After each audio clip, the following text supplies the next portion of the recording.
This is Pulse 95. Pulse 95. It's the Morning Majlis. It's the Morning Majlis. Talking the stories that are shaping headlines, plus those that make you go, Good morning, Sharjah and the United Arab Emirates. Welcome on to the Morning Majlis. We are talking about the world of aviation. We're talking youth and we're talking entrepreneurship this hour here on the Morning Majlis. And it is going to be a fruitful discussion because we had one of very notable personalities in the UAE speak to the young students yesterday. That's right. Sheikh Fahim bin Sultan Al Qasimi, chairman of the Department of Government Relations here in Sharjah, participated in a discussion session with the 100 Mentors program. And this discussion was titled Ways to Achieve the Equation of Success.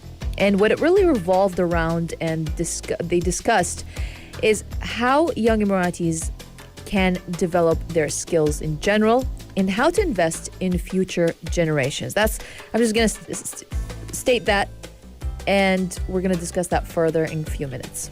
That's right, Rania. Plus, we're going to talk all things startups this hour because we're going to interview a number of bright high school students who've won grants to the tune of 10,000 dirhams, 5,000 dirhams for their creative ideas that they put forth during a 2-week boot camp hosted by the Sharjah Entrepreneurship Center, Sheraa. So we'll talk about what exactly it takes for you to build your idea from the ground up, to scale it up into a viable model. And this is an especially important discussion during the pandemic where a lot of small and medium enterprises have been struggling. So stay tuned for that and so much more right here on the Morning Majlis.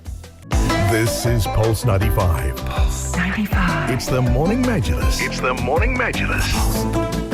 Hello, good morning, and welcome back onto the Morning Majlis. We are talking entrepreneurship. We're talking young minds, and we're talking how they can be the sharpest tool in the shed, because we're talking about a entrepreneurship competition that Sheraa here in Sharjah had launched, known as Startup Sharjah. And today we're going to be interviewing some of the winners of that competition. So, as per the plans, we've got those winners with us. We're talking to the team at Al Furath, which introduced a device that assists in reusing unused water from our taps with the help of some sensors that create a 3D virtual image of the path taken by the water once it leaves the tap. We'll look at how the sensor works. So let's welcome on to the studio Bilal Javed and Mohammed Faiz. Very good morning. Hi, good morning. How are you? Well, we're doing really well, and we've also been joined today by Batul Kefa Al-Tamimi. Good morning to you, Batul. Hi, how are you? We're doing really well. And so, Batul, you came in as a runner-up in that competition. Let's start talking about this, the competition and your business idea. Let's start with Al Furath. What was your business idea and how do you feel about it? Okay, so our business idea was basically about reusing the water, as you've already said. It basically we came across this huge problem that the UAE alone uses 550 liters per capita of water, whereas the global average is only 220 liters, making it 82% higher than the global average. So with a few innovators at work, we came up with Al Furath. The idea basically revolves around creating this whole system within your household that helps you reuse the water. And it can be used as grey water. It can be donated to people who don't have access to clean water. It can be sent for irrigation and many more purposes. Very impressive. Let's get Batul on the line as well about your business idea so that we understand how we can take this discussion forward. Batul, what was your plan? Starting up by addressing the problem, 2/3 of the artists lost their jobs during the corona pandemic.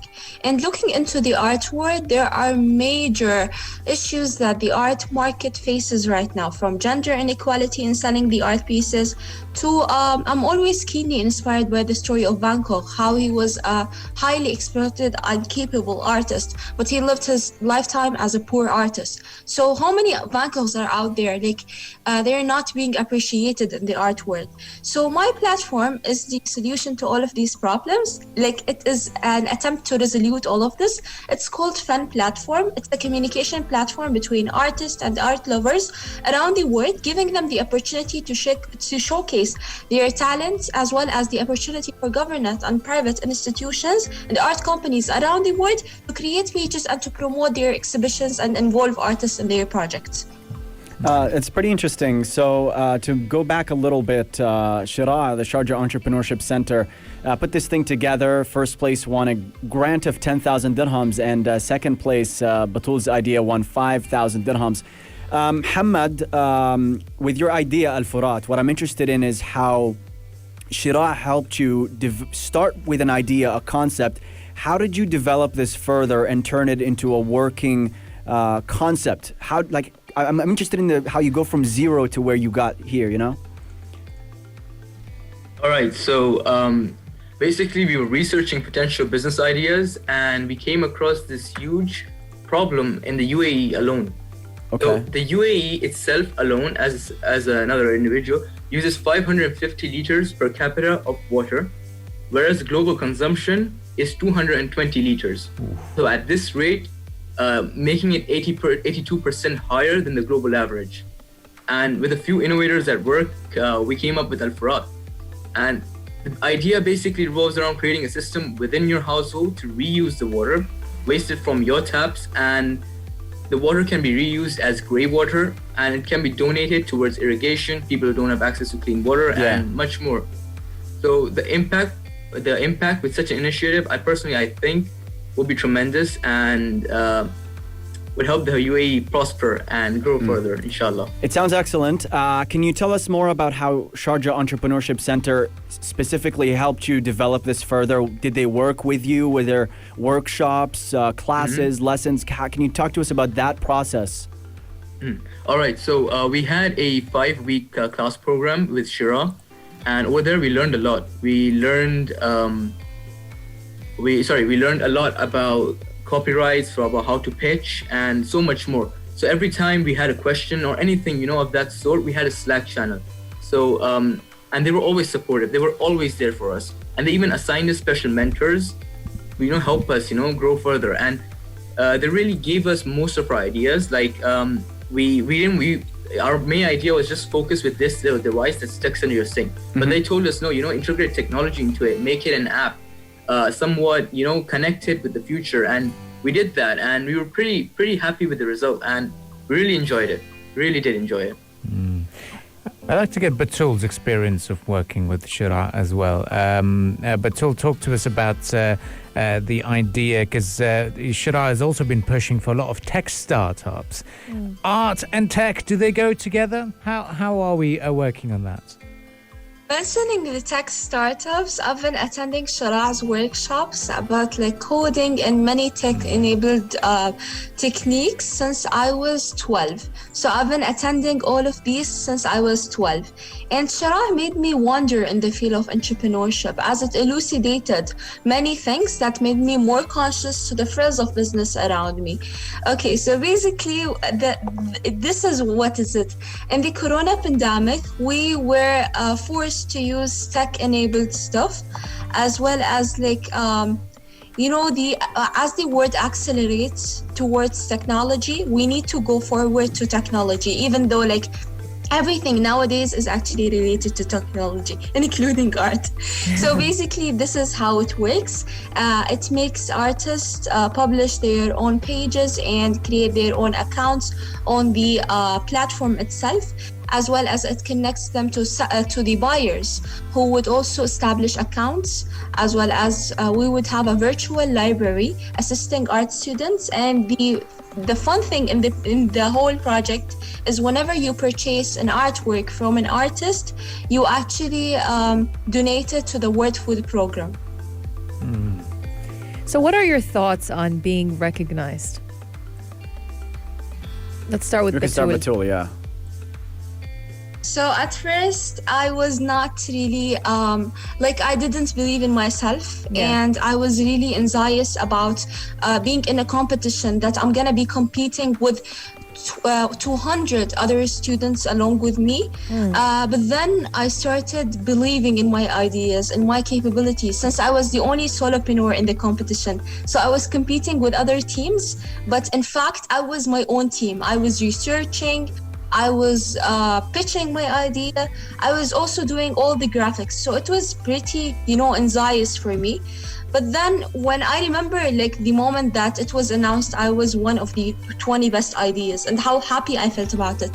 So I was like, I can do it. I can do it to the finals. And yes, I pitched the whole project, and alhamdulillah, today I'm the second place. And I'm really thankful for Sheraa for giving me the opportunity for being the only solopreneur, as well as if I would have the chance to compete again in this competition, I'm totally for it. Brilliant. And Bilal, now that you have and won this 10,000 dirham grant for your idea, you've got a lot of work cut out for you, don't you? Can you talk to us about, now that you have the grant and your idea has been approved and you won the first prize for it, how do you see this moving in the future? What kind of work do you see yourself doing? Talk to us more about that. I believe the future actually holds a lot for us, especially Al Farad and wherever we're going with this idea. However, it all depends on how soon the Sheraa workshops can start, and then we can work on developing a minimum viable product for us. So once we have that, our plan is to approach construction companies to see if we can test out our MVP in their demo houses, and basically to get a better idea of how it would fit in a regular household, because it's just an MVP, right? We're gonna have a few problems along the way. We're gonna have a few shortcomings, a few strengths. So we have to perfect it along the way. So that's all just a part of the plan. And Batul, what do you see yourself moving as well with your 5,000 dirham grant prize? Okay, so one of the reasons why I called my project Fun is because Fun is art in Arabic. The word illustrates art in Arabic. And I wanted Fun to go viral from Sharjah to a global domain. So in the future, I would be definitely working for Fun, because I believe in the idea and I believe in the change it would make, as well as I think I would, starting off by the knowledge I gained from Sheraa, the massive knowledge, I think I would really want to be an entrepreneur in the future, managing other businesses along with Fun, because Fun means to me a lot. It's the best, it's the first business that I came up with, and inshallah I'm gonna step more into the world of enterprise and investigate a lot about the business blocks. And I'm really glad I joined these workshops. It was conducted in a very systematic, orderly, mannered, precise, efficient way. It was beginning with the essentials and then setting off to the serious levels. So I would definitely be an entrepreneur. Got to ask you guys also about your own backgrounds. I'm guessing you're all young individuals who are still in high school, and to come up with these ideas must be a remarkable feat. But to give us a little bit of a background about what your day job is and what you do apart from thinking of these ideas. Right, so my day job is that basically, I'm doing a AS level Cambridge course. Nice. And once that's done, my plan is to move forward towards university whilst working in a company that I actually do a part-time job in as a salesman, you could say. Mm-hmm. So that's going good for me. And then coming to the idea, I really want to start working on the idea as soon as possible. Like my partner said, if we can build the MVP, we've made a step towards our future. So once we make the MVP, start testing it out, I want to contact Siva, Diva, and get their opinion about this, how we could implement this in the UAE as a whole. Because the UAE stands for sustainability, for development, And we were really happy when we were given this opportunity, because I never thought I could give back to the UAE. I mean, I'm an expat, so I've been living here for 17 years, and wow. finding out that I could actually do something with this product and give it back to the community, I'm all in for it. I'm all in. Very impressive. And Batul, what is your day job, and did you have any other goals apart from being an entrepreneur? What's your roadmap looking like? Okay, so basically I'm a student in an American curriculum. I take APs, and I'm really in for APs because I love challenges. And I really want to go on a high-ranking university studying medicine, since I love sciences and biology. I have so many scattered interests: art, science, biology, business. But at the end, I really love how scattered they go through, because at the end, you have many interests in many things, so you would have more opportunities as I look into that. I really want to graduate from university with having also more PhDs into other things than medicine, like for example, media, you never know. Wow. So I'm really passionate about it. And I wish as well as I really want to become like a famous artist selling my artworks. So yeah, these are my passions. You can do all of it. Very, very well-rounded personality. And Bilal? Well, for me, I'm just a normal student. However, I've also been working with a marketing company and a few other sectors along with that. And I'm actually a sort of person who just hates unproductive days. So you could say that I'm always looking for an opportunity to strike. And that's what I did with Sheraa. I took the opportunity, and alhamdulillah, we won.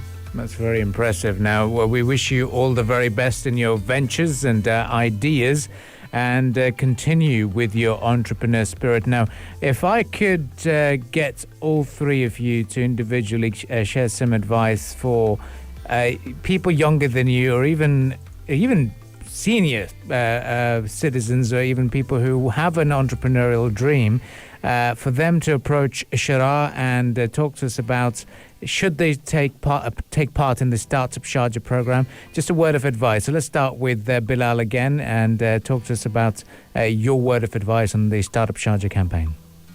Well, if you're taking my opinion for it, Startup Sharjah was the best thing I ever did, honestly.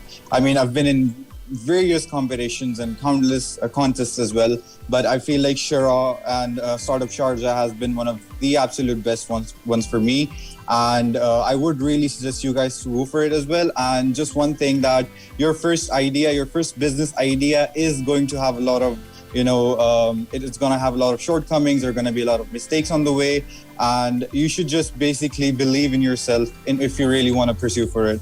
And I believe you can do it. You should go for it.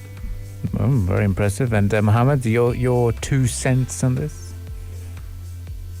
To your parents, because I was... Sorry, could you repeat that? When I heard about Sheraa, I was very reluctant to actually join, because I had tests and exams going on at the time. So I wasn't really sure if I could cope up with it. But my mom pushed me, and she forced me to do it. And alhamdulillah, today I won. I won against 200 other competitors, and it was amazing. It's just, I never believed in myself, and here I am. I'm looking forward to Batul's answer on this now. Batul, encourage us in your artistic and medical way of getting us involved in Startup Sharjah. Sheraa Online School and overall was really interesting. It was the journey that made us step into the world of enterprise and to the universe of business. Everything was explained in depth. However, I absolutely enjoyed the inspirational talks and the mentoring sessions that actually motivated us. I would definitely recommend Sheraa for all my friends and peers as well. Sheraa supports youngsters by cultivating them about the modern business world by using practical insights and very interesting lectures, educating them about the segments to consider, how to interview a customer, how to classify a business model canvas. And the lecturers were so generous with their time and constantly supporting us, helping us gain the exposure that otherwise it would be really hard to gain it. I would highly recommend Sheraa's workshop, and starting like in the world of business would be really hard. You'd go into like, despite the difficulties and the hardship you'll go through, you'll be amazed by what you are actually capable of achieving. And after all, like, working as an entrepreneurship or in the entrepreneurship world would give you the ability to experience changes, undergo ventures, and embrace risks. Thank you very much. Well, in a few years' time, when you do graduate and become a doctor, I'd highly recommend for a enthusiastic and an energetic feedback for a patient, sign up with Dr. Batul. Definitely, they'll definitely be in for a bit of a treat. Thank you all for joining us this morning. It was a pleasure to have you guys and share your thoughts and opinions. Thanks to you. Thank you, guys. Thank you so much for having us. It was a pleasure. Thank you, Bilal Muhammad. And yes, we've just spoken to two winners for the Startup Sharjah, an initiative by the Sharjah Entrepreneurship Center testing high school students to develop ideas and projects for tech-oriented startups. We wish you guys the best on your projects moving forward, and we hope that you stay in touch with us as hopefully you succeed. Thank you guys for joining us, and tune in to the Morning Majlis as we discuss more stories and developments shaping the headlines right here on Pulse 95. This is Pulse 95. Pulse 95. It's the Morning Majlis. It's the Morning Majlis. Well, let's face it, we've all faced a sort of a cash crunch after the COVID-19 pandemic hit our world. We know that so many businesses suffered, economies suffered, and world economies all over. Businesses closed, they suffered, a lot of people lost their jobs. A lot of people got scared. They're like, you know what, we're going to change our budget. We're going to change our lifestyles. Their mentality changed altogether. So I want to ask my co-hosts here, Abdul Karim and Ahmed, about their budgets. Did you guys change your budget during or after the pandemic started? Well, I was lucky enough to keep my job Yeah. and keep things the way they are. So for me, I didn't have to change much, luckily. But there is always that lingering, looming fear that clouds over everything amid the uncertainty, Yeah. which caused me, whether I was conscious of it or not, to alter my behavior. Right. And things had certainly changed, especially during lockdown, as my lifestyle changed quite significantly. So Right. there was definitely a change, and made me think about things a little bit differently, for sure. What about you, Abdul Karim? It's made me look for good bargains, really. Maximize the use of my discount applications or whatever, which ones I hold on to. So that's one thing. The other aspect that I've changed is I've not been going on road trips. I've cut down. The austerity measures have included unnecessary travel, so that's been cut down. Unnecessary travel. Unnecessary travel. So if I'm trying to say, it's nothing's happening this weekend, no gatherings or no events or anything like that, no dinner plans, how about I just drive off? I used to do that and explore the wilderness that the United Arab Emirates has to offer. But no, this time around, no. That's been cut. Right. So unnecessary travel gone. Other things you could say, the usual coffee pickups, you know. Sometimes you'd spend at a normal cafe and go up and spend your 25 dirhams or 20 dirhams worth of a drink just to be your travel companion. It will make a difference in the end of the month. Yeah, so I've cut that down completely. Yeah. That's gone. So that's out of the budget. So any extra expense linking us to that is gone. So that's If you're one. thinking about it, it would be about a 500, 600 dirhams a month. That'll make a difference. Ooh. If you buy coffee every single day. Oh, no, I didn't buy it every single day. But I think with that, with my biggest expense has always been petrol, because I do go off on my little adventures every now and then. But now that's And gone. Salik. yeah, exactly. Just in terms of in general driving, really. I mean, it used to be fun, and then you stop off at different restaurants. You don't eat clean. You're eating out a lot more with those travels. So I think that when that's gone out the window, that's really made a bit of a difference. But a lot of people have had to make those choices because there's been a number of salary cuts. We just talked about the aviation companies. A lot of other companies have cut them by 30%, some even as harsh as 50%. And the first thing that people have changed is eating out. The frequency of eating out, that's changed. It's the idea of buying something that you need rather than something that you want. You know? Yeah. It's cutting back on your wants and focusing on your absolute needs. And that is the first step of saving money. And if you think about that closely, you'll save a lot of money. It's like before you buy something, do I really need it? Yeah, that is the thing. Do I really need it? So that's one thing that I started asking myself amid or the pandemic situation. Yes, I did keep my job, thankfully.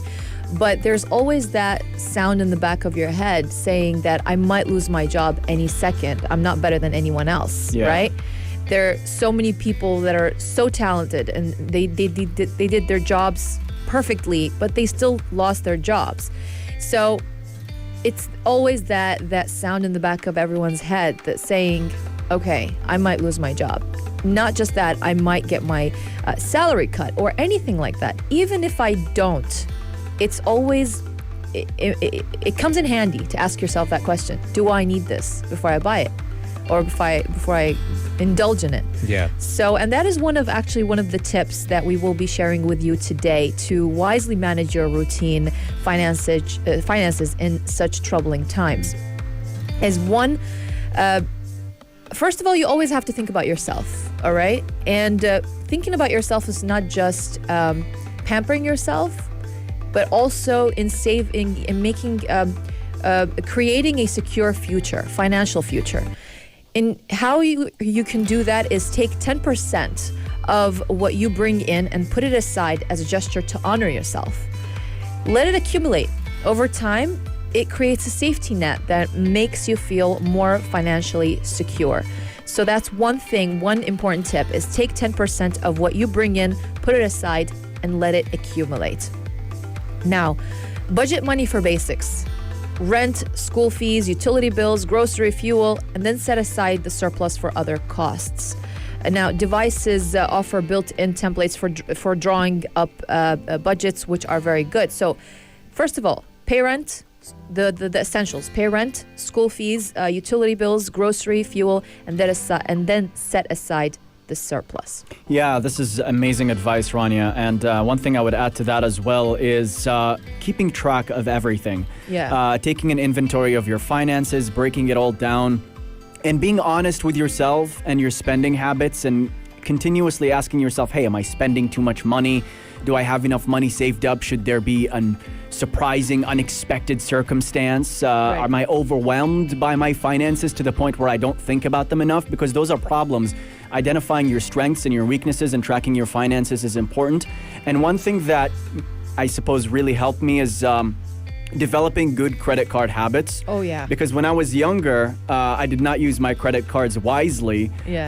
You probably accumulated a lot of debt. Exactly, and my credit score suffered. But now I'm being a lot more careful. To me, the key is paying off your balance in full each month. Yeah. And making sure that the percentage of your credit limit does not go below 30 or does not go over 30%. Yeah. So you're always conscious of that. I think that's big. And a lot of young people suffer from the credit cards. They could be a blessing and a curse. They're really good in terms of getting cash back and travel rewards on things that you already want. But it's very, very easy to fall off that slippery slope. Right. Be very careful and don't get fished out by the bankers when they say, "Oh, how about you get a more of a allowance on your credit card about your limit?" And I've made sure that my credit limit is extremely restricted. It's very low, even to a point that even the bankers get confused when I asked for a very, very low limit. But yeah, you just got to do it. You have to be very, very careful about your own expenses. And yeah, if you're one of those individuals who's made some austerity measures in your own household, then do get involved in the text lines 4215. Share your thoughts and opinions and interact with us as well. And it'll be great to share. And don't put off paying your bills until later. Don't postpone it. Once you get your salaries, the best thing is to pay off all your bills immediately, the essential bills, and then whatever money you have left, that's what you need to kind of save or invest in. Yeah. That's always ideal, but do stay tuned to Pulse 95. Share your words of wisdom with us live on the airwaves, and we'll be returning very, very shortly. And here's some musical entertainment to keep you energized throughout the day. This is the Morning Majlis on Pulse 95. This is Pulse 95. 95. It's the Morning Majlis. It's the Morning Majlis. Good morning and welcome back onto the Morning Majlis. And sadly, we saw Novak Djokovic disqualified from the US Open for accidentally hitting a ball at a line judge in the fourth round match. He had shown his frustration after losing the serve to be trailing 6-5 against Spain's Pablo Carreno Busta. And Djokovic has actually taken on to Instagram to apologize for his behavior, and he said, "This whole situation has left me really sad and empty. I checked on the lines person and the tournament told me that thank God she is feeling okay. I'm extremely sorry to have caused her such stress. It was unintended and so wrong. I am not disclosing her name to respect her privacy. As for the disqualification, I need to go back within and work on my disappointment and turn this all into a lesson for my growth and evolution as a player and a human being. I apologize to the US Open tournament and everyone associated for my behavior." But yeah, it's sad that such a situation had to happen. He was a heavy favorite to win the men's singles title. He was in top form, and sadly he's had to be disqualified. Yeah, it's a real shame in particular because it's devastating because he was on pace to win the 18th Grand Slam title of his career, putting him closer to Roger Federer's record of 20 Grand Slam titles. But with this disqualification, that momentum is pretty much killed, and he's back to zero. And it's been quite a run for him this year. He had secured a record 8th Australian Open and was on a 26-0 win streak before this incident. Now, Djokovic is no stranger when it comes to this kind of incident in terms of his intensity and his public displays of anger. One incident that comes to mind happened back in 2016 when he threw a racket during the Roland Garros as well. So he is quite the intense player. But the rules are the rules, and he violated those rules when he hit the ball in that direction and wound up hitting the line person right in the throat. Yeah, it's sad reality at the moment, isn't it? Djokovic, such a powerful and a strong icon to have been told to move on. But he hadn't lost a single game in 2020. And he was on a tear. He was on a tear indeed. And while he was killing it on the court, he was quite controversial off the court as well. He was criticized for breaking lockdown rules to train in Spain earlier this year during the lockdown. And also, he insisted that emotions can change the quality of water. He also said that he would not vaccinate against the coronavirus. So he's always made the headlines, but in a more negative way. And it is unfortunate that we're still seeing those headlines despite his stellar performance on the court. Yeah, what's actually happened is, speaking about the incident yesterday, or this morning, in fact, for us, there's a lot of debate in terms of, it was a very harsh penalty on him and they shouldn't have done it. But the thing is, Djokovic had already done the same in the same encounter. He showed his flash of temper by whacking the ball into an advertising board after he was brought back from a juice. And that's when a lot of commentators are saying, if had he been given a warning then, we would have averted such a tragic incident where he does it again, shows his frustration again, and this time proved to be fatal. No, it didn't prove to be fatal, but it proved to be not good for his encounter, really. He had to be disqualified, and it should have been stopped well before. Well, it's definitely debatable, but moving on to the world of cricket. Yes, the Indian Premier League. In its opening game of the season in Abu Dhabi, it is confirmed that it will start on September 19th with day games at 2 p.m. and evening matches at 6 p.m. Yeah, it's been a late announcement of the schedule because initially they were going to be planning on releasing it 2 weeks before, but they were assessing the situation with the Chennai Super Kings, who sadly had to face 13 members of their tour party being tested positive for COVID-19 during their mandatory tests after 6 days of quarantine in the United Arab Emirates. But it is really interesting to see how it's going to happen, but it's going to be Mumbai Indians, defending champions, taking on Chennai Super Kings in the first of the encounter taking place in Abu Dhabi. The first encounter in Sharjah is on the 22nd of September, 6 p.m. Rajasthan Royals versus Chennai Super Kings. It is going to be a fun tournament to look forward to, and I'm pretty sure a lot of fans will be glued to their screens. Yes, Will absolutely. you be glued to your screen? Probably not. You don't like cricket? I'm not a massive fan of franchise T20. I might have to for journalism's sake, but I'm not a die-hard fan of any of the teams, and to say, oh no, I'm going to be watching each and every action. No, I like internationals better when there's a game between two national teams. But yeah, this IPL, I'm pretty sure a large chunk of the population of the United Arab Emirates will certainly be looking forward to it. If you are backing a particular team, if you are thinking that one team is better than the other, let us know which team you are backing on 4215, and we'll definitely your thoughts on the program. Well, our conversations can keep going on and on and on, especially here on the Morning Majlis, but unfortunately we have to head off. It's that time for us three to head off, but still Pulse 95 is here to entertain you. But if you didn't get a chance to catch us today live, you can still do so by catching us or our conversations on our podcast. Just type in Morning Majlis on Spotify, Apple Podcast, or SoundCloud, and listen to our discussions that we had today. And also, if you didn't watch us live today from 7 to 10, you can still do so because we will be uploading episodes on YouTube. Just type in Pulse 95 Radio and watch our faces. That's right. And thank you all for tuning in, to listening to the program. We'll be back tomorrow at 7 a.m. Thank you all for the texts as well. Stay safe, stay healthy, and stay tuned to Pulse 95. Pulse 95. You're listening to Pulse 95. Pulse 95. It's Pulse 95.